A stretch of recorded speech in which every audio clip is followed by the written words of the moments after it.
Hello, everyone. This is Daryl Andrews, Coach D, coming to you post uh, webinar today, or it's talk show, the Monday morning motivation, workforce development motivation show. Just want to take a few moments and say thank you for everyone who attended. Even though we had technology issues, the numbers were strong, the participation was strong, the sharing of ideas, the motivation was amazing. It's amazing what we're able to accomplish over in that little comment section. So I just want to say thank you for your participation.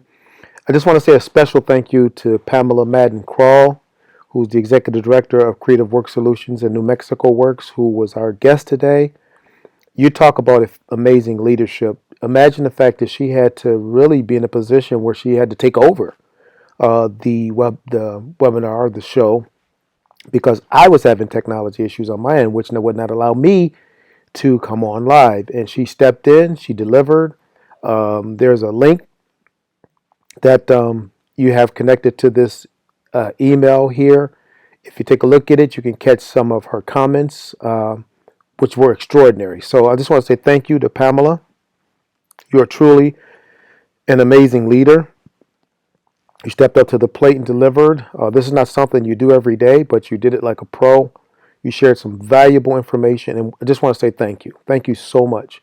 Also want to say thank you to Rachel Revel and Pierre Campbell for their continued support of this work. We are doing this for free. It's a lot of good information that you all know that many people charge a lot for, but we're doing it for free because we understand the times we're in, and this is our contribution to the industry. And so I just hope that people are getting a lot out of it based upon the numbers. I would think that we are. I think one of the challenges with Crowdcast is the numbers. We have surpassed 470 people, and I think I'm going to cap it. And I'm also going to look at maybe using a new technology moving forward, because when we started this, we weren't sure how many people were going to get on board, and now we have a lot of people on board. So I think that may be contributing to some of the tech issues we're dealing with on Crowdcast. So I'm going to look at other platforms or see if we can get the Crowdcast people to enhance this one. But hopefully by next week, Monday, we'll have something, some type of technology that works. And I don't think any technology is perfect. When you have not even hundreds of millions, but maybe billions of people worldwide using this technology now. So just got to be patient like you all were today. This last time, I just want to say thank you to you because you all did a wonderful job. No complaining. You understand the situation, and you work with us. So anyway, I don't want to keep you too long. Just want to kind of review some of the information I was going to share, and that unfortunately the technology prohibited me from sharing. And we're going to talk briefly about analyzing the possibility of a new normal. So let me dive into this. This picture here is me being a keynote speaker at the National Association of Workforce Development Professionals last year. And we talked about teamwork that makes the workforce development dream work, a couple thousand people. We had a great time. It was a wonderful experience, wonderful experience. Thank you, Nada, for your ongoing support. And I mentioned before, we're in a new season. Times have changed. And I think I shared this picture before, but it's a picture of myself and Ted Winsley, who's the chaplain of the Philadelphia Eagles. And he took the risk of allowing me to try on his Super Bowl ring. I didn't know that chaplains got Super Bowl rings, but he did. and and so again, I think I shared this picture with you once before. But one thing I will say about the Eagles, the team, is the year when they won the Super Bowl. One of the primary reasons why they won the Super Bowl was their willingness to change the way they operated, the way that they interacted with the players, the way that they interacted with the fans, the culture of the locker room. Everything changed. And as a result, they improved. And so as tough as it is right now, I really believe that there's opportunities in the midst of all of this that we need to think about. And so what I want to do is just share a few words that, as it relates to think about new normal, that would be helpful if we ever even run into situations like this again, but also if we're trying to enhance the outcomes of our organization, because even though things have changed, we still want to do well at what we do. So the first word I want to share with you is change. And I like this quote by Socrates where he says, "The secret of change is to focus all of our energy not on fighting the old, but on building the new." This organization, this company right here is called Hastings. I had the chance to fly down to Amarillo, Texas to work for, or do some work for Workforce Solution Panhandle, where we were, excuse me, Workforce Solution Amarillo. I'm not sure if they call themselves Panhandle, but anyway, Workforce Solution in Amarillo. And this company right here uh, had about 500 people working in their area, about 2,000, I think, in the Southwest, and literally within a few weeks shut down.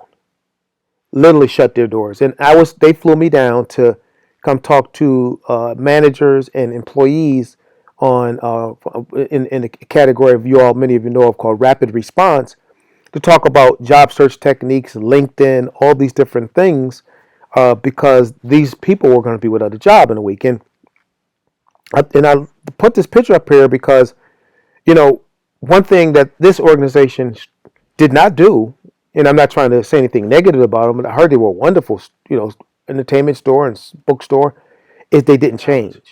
And so let me be careful what I'm saying here. I'm not trying to say that our scenario is similar to Hastings. We're not shutting our doors, anytime soon. But the point I'm making is change is inevitable to progress. And when we try to stay the same too long, sometimes it can be challenged. So this whole COVID-19 stay-at-home mandate has given us kind of like accelerated us through the change process. And I think we would be wise right now to think about moving forward. What are the possibilities of what things are going to look like down the line? And so if something sneaks up on us, we're ready for it. But we need to be willing to change. And like Socrates' statement here, but building on the new. So, so when we think about change, the changing face of workforce development, what if this is our new normal? We have conflicting viewpoints. Some people saying we're going to go back in a few months and we'll be the same old people we always were. And some people are saying we're never going back to normal. I kind of lean towards we're not going back to the way it was, because I think we were on our way to it not being what it was anyway. I think technology was leveling the playing field, changing the game, and this kind of just fast tracked us. So, a few things just to think about is, one is we need to stop trying to hold on to the old. Let's maybe start preparing for the new. So as we've gotten settled into our homes, settled into our different modes of communicating with our clients, be it through Zoom or on the phone, as Pamela had mentioned with her group, what if this is sort of like a new normal, or maybe a hybrid? How are we going to be prepared for this? How are we going to have everybody working from home, or limited time working in the office if it's like split time, because everybody's still trying to figure out COVID? We don't know how long this is going to hang around. We hope we can eradicate it quickly, but it may not eradicate quickly. We don't know. And so what if this is sort of our new normal for a while? We don't know. So we can't be so married to the old that the new doesn't have a chance. All right. And in our field, that's an interesting conversation, because sometimes we could be a little comfortable with the way we've always done things. But it's time now to us to say, no, we gotta start thinking about the future. Be flexible. Don't fight your organization if they suggest a new mode of operations. Now, this is for the staff to say, hey, listen, it's not easy right now as a leader. There's decisions that have to be made. And the one thing that can make it extremely difficult is if people are pushing back, when it comes to these changes that need to take place. No leader in the country thought they were going to be in this position 2 months ago.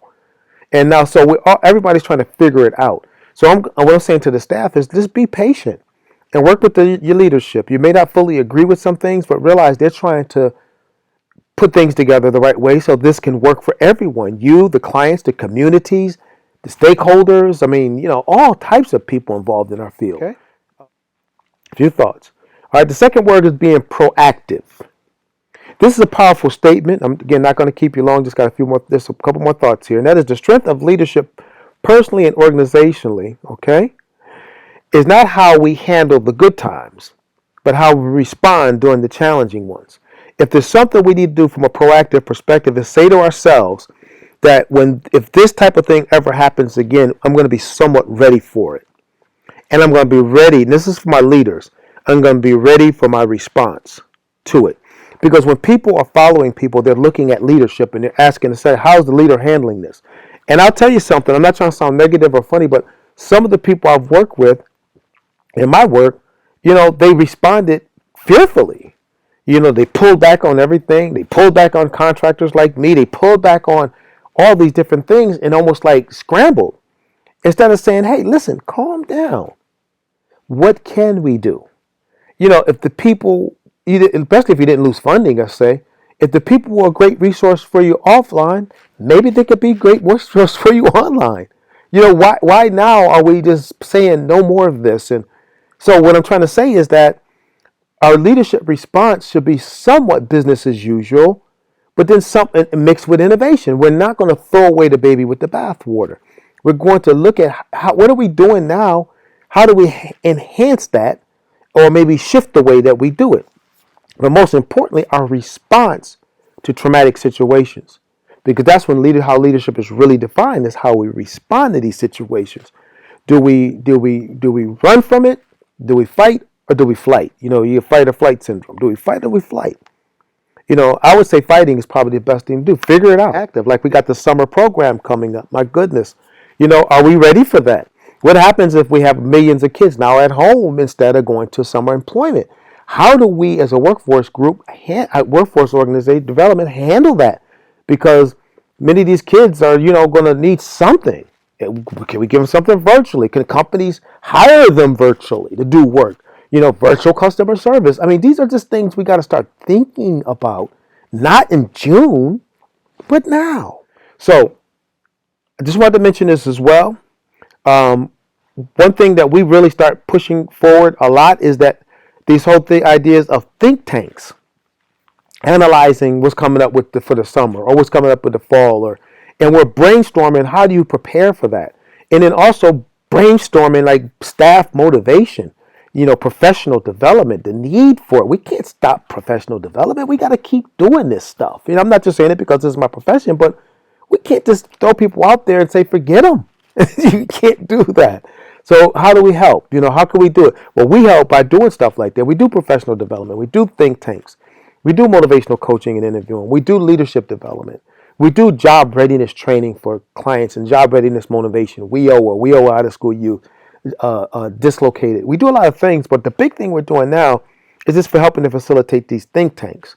So if you're interested in maybe doing, it could be like a half day or hour or a couple hours, like a innovative think tank with a team that we can do on a Zoom that will probably do much better with a smaller group. Let's talk about that. Let's at least have a conversation, because that's one thing that we're doing. We realize that this is now the time to put our thinking caps on.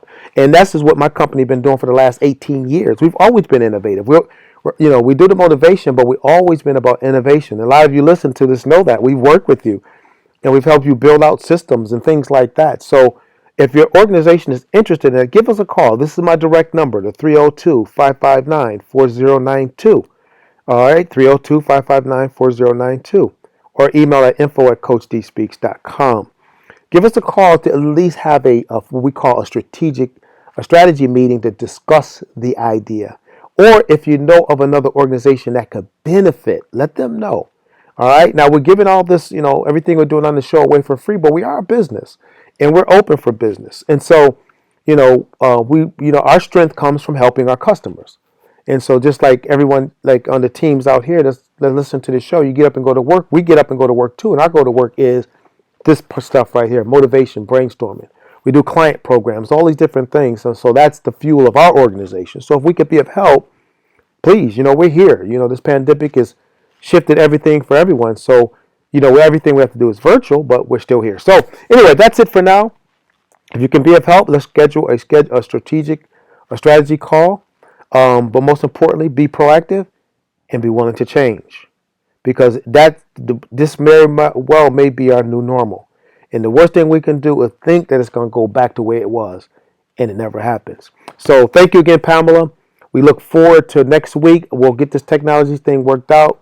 We're looking for a possibility of another guest that may bring some dynamic insights. I got a couple of people I'm trying to reach out to and see if we can get them on board. But whatever the outcome is, we're going to have a motivational time, yet a time of good information on next week on Monday. Take care. Thank you for being a part of this show weekly.